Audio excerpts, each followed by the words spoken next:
Kaya mga kapatid, buksan niyo po ang aklat sa Lucas, kabanatang 10. Mula po sa talatang 1 hanggang 12 at talatang 17 hanggang 2. Sumainyo ang Panginoon.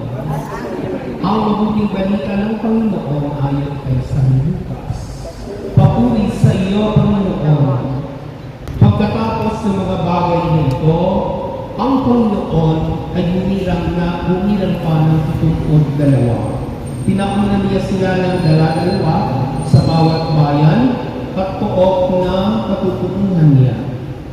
Sinabi niya sa kanila, sagana ang aanihin, ngunit kakaunti ang mga manggagawa. Idalangin ninyo sa may-ari na magpadala siya ng mga manggagawa sa kanyang bukidin. Pumayo kayo. Sinusugo ko kayo parang mga kordero sa gitna ng mga asong gubat. Huwag kayong magdala ng bukbukan, supot o kanyapak. Huwag na kayong titigil sa daan upang makipagbatian kanino man. Pagpasok ninyo sa alinang bahay, sabihin muna ninyo, maghari nawa ang kapayapaan sa bahay na ito. Kung maibigin sa kapayapaan ang nakatira roon, sa kanya ang kapayapaan. Ngunit kung hindi sila magkakamit nito. Manatili kayo sa bahay na inyong tinutuluyan. Kanin ninyo at inumin na anumang idulot sa inyo. Sapagkat ang manggagawa ay may karapatang tumanggap ng kanyang upang. Huwag kayong magpapalipat-lipat ng bahay. Kapag pinanggap kayo sa alinmang bayan, kanin ninyo ang anumang ihain sa inyo. Pagalingin ninyo ang mga may sakit doon at sabihin sa bayan, nalalapit na ang paghahari ng Diyos sa inyo. Ngunit sa alinmang bayan hindi tumanggap sa inyo. Lumabas kayo sa mga lansangan nito at sabihin ninyo, pati ang alikabok dito na dumikit sa aming mga paa ay ipinapagpag namin bilang babalak sa inyo.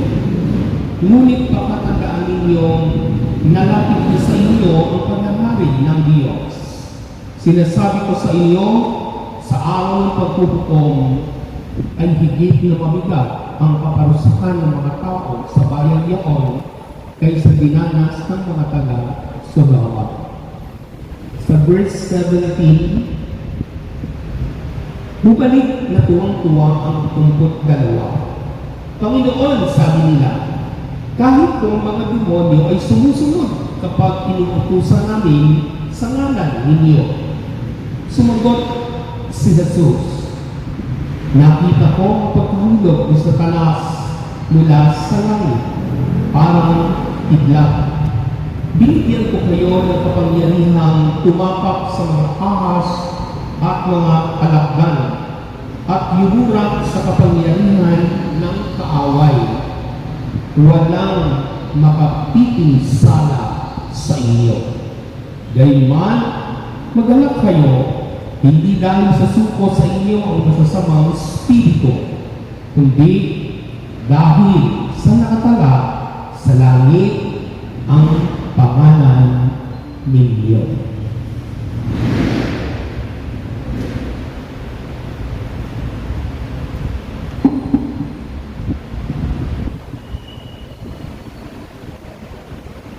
Maraming ko mga kapatid sa Panginoon. Ito po ang mabuting balita ng ating kaligtasan. Pinupuri na namin ang Panginoon sa Kristo. Tuwag-tuwa, dumating ang bumalik ang malagad ng tuwag-tuwa. Sinabi nito sa Panginoon, sabi niya, Panginoon, sabi niya, nakita namin na maging mga demonyo o masasamang espiritu ay lumalayas, sinutusan na kami lumalayas sa pangalan mo. Sabi ng Panginoon, nakita ko ang pagkahulog ni Satanas mula sa langit parang kidlat.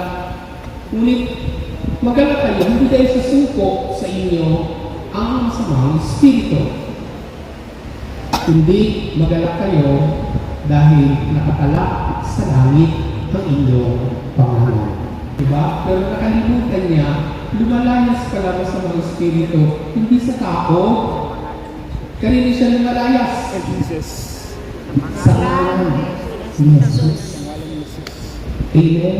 Kaya huwag niyo pagka-interesan na magkandarapak kayo dun sa tao. Magkandarapak kayo kay Jesus. Amen? Kahit sabihin pa natin, hindi brother, iba talaga sa sayo. Iba sa lahat ng preacher. Gift niya yun eh. Pero hindi siya yun. Ang tinignan na tinitingnan natin, yung Diyos na tumawag sa kanya. Yung Diyos na tumawag sa inyo. Yung Diyos na tumawag sa atin. Amen ba? Sa pasimula ng ating pagbasa, sabi ng Panginoon, sinusubo ko kayo para maamto pa sa gubat ng mga leon. Pumayo kayo, huwag kayong magdala ng mga lukbutan o supot o panyapak. Ano po? Sa bayan na inyong pupuntahan, kung sino magpatuloy sa inyo, tumulong kayo. Kung anong ihain sa inyo, kain ninyo. Huwag kayong magpapalipat-lipat ng tirahan o kumain. Basta kung saan kayo tinanggap, doon kayo. At pagkalain ninyo yung mga lugar at tahanan o bayan na tatanggap sa inyo. Ngunit sa mga taong tatanggi sa inyo, lumabas kayo ng mga kalsada, ipagpapagin yung mga paa, at sabihin na nila pati mga alikabok na malalaglag sa aming mga paa, ito ay babala. Ito po sa inyo lahat sa pagtanggi ninyo sa paghahari ng Diyos. Ngunit tandaan ninyo, lumapit na sa inyo ang Diyos, binaliwala niyo pa. Amen ba? Hindi sabihin ko sa mga naunang binasa natin, mga kapatid ko. Mula yung tayo tawagin ng Panginoon, pinangungunahan na tayo ng Panginoon Jesus, na habang nandito pa tayo sa lupa at magsisikap na masunod ang kanyang kalooban, mayroon talagang mga leon sa paligid natin. Sinusuko ko kayo para maaamang tupa sa gubat ng mga leon. Literal na leon ba ito? Hindi. Ito yung mga hamon sa buhay. Huwag itong magtaka kung bakit nakilala mo na sa El Shaddai, yung mga pagsubok. Akala ko ng brother namin wala nang pagsubok. Ay, mas lumaki. Eh, yung tuba, kung dati ang pagsubok mo ng araw para kasi laki lang pusa, ngayon kakilala mo na sila kasi laki na ng leon. Eh, sabi ko sa dapat pala, hindi na ako nagbagong buhay. Dapat din ako nag-El Shaddai. Naalala ko nung dumigil sa akin ng araw, pero heavens, basta heavens yun eh, natatandaan mo. Sino natin ba sa angel? Yung mga tumutugtog doon, yung mga kumakanta, di ba? Yung parang destilasyon natin, hindi naman yung heaven dito sa lupa. Amen? Hindi yung heaven dito sa lupa, yung heaven yung sa paraiso, sa piling ni Yahweh El Shaddai. Doon sa kung saan itinalaan niya ang ating pangalan sa banal na tahanan ng Diyos. Amen? Kaya, kung ikaw nilalaan sa katuwiran ng Panginoon, kagaya ang pinangako niyang kapangyarihan, at na binigyan niya tayo, sabi niya, binibigyan ko kayo ng kapangyarihan yumura, tumakap sa mga alakdan. Di ko ba, mga kapatid ko? Ha? Kung ikaw ay lumakad sa katuwiran ng Diyos, sa tagayin ng kapangyarihan, iyan mga kapatid ko, kahit nandito ka pa sa lupa, parang nasa langit ka na rin. Amen. Amen. Amen. Amen.